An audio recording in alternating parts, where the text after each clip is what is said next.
Hey friends, it's Rachel Shirley, pet loss grief coach, and it's an honor and pleasure to be here with you today.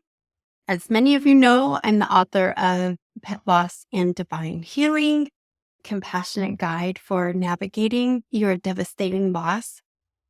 I just wanted to talk to you today, just for a brief moment, about the fact, as you probably already know, there is not a shortcut to grief. And I know that stinks, but there is hope. And let me share some perspectives that might help you on your healing journey and not to judge where you are on the healing journey. I believe sometimes, no matter if it's pet loss grief or it's just any type of tragedy or situation that we go through in life, we can have a tendency to judge ourselves in how we think we're showing up and how quickly we should be able to get through it. So the truth is that God loves you and He has you. He has you. I promise you that. He's always looking after you. And one thing that really helps is having that heart posture of being honest with yourself and God and being open-minded to what God has for you during this time.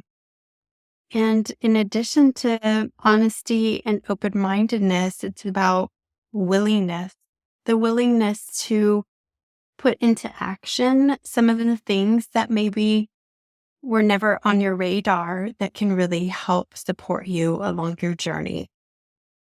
So we like to affectionately say that's the HOW, the H-O-W, honesty, open-mindedness, and willingness. I learned that in the recovery rooms, over 20 years ago. So let me give you a couple of things to consider and think about. What brought this topic to my heart is one that's in my book that I wrote about. A particular one is attending to profound loss. And essentially, this is a beautiful chapter where I have devotions in here, bite-sized nuggets for you. This one is taking care of your broken heart. And attending to your loss is really about being on that journey of the unknowing. Maybe you haven't experienced this type of pain before, and that's okay. It's having that heart posture and saying, Lord, I'm here for you. What do you want me to learn in this? And please help heal my heart so I can pay it forward in the future.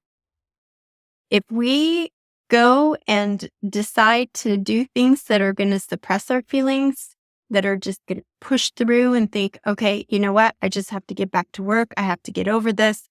My spouse is asking me, aren't you over this yet? My friends and family are asking me that. No, all of that is noise. What I want to do is just read a little bit to you, okay? So, attending to your profound loss. There's something quite beautiful about attending to your personal needs while mourning. As you may have already discovered, when your loss first happens, your mind and heart are trying to figure out what just happened. It's like an out-of-body experience. Your world changed in an instant. The word attending means to be present or to deal with something. Attending is intentionally illuminating and shining the light on what needs to be addressed. The opposite of attending is neglecting. It's easy to neglect our needs on a day-to-day basis for several reasons, especially when we're in pain. When I deny my need for rest, quiet time, and even fun because I'm too busy with work and life's obligation, I'm neglecting the nurturing and life-giving things God invites us to prioritize for our good. Unfortunately, it's easy to disregard and downplay the value of attending to what helps us live in harmony with ourselves and with others. During our grief and mourning, attending to your needs looks different than at any other time. The truth, as you probably already know, is that no one will put your grieving process and journey on a top priority list until you do. We teach people how to treat us. Attending to our profound loss is not anyone's responsibility but ours.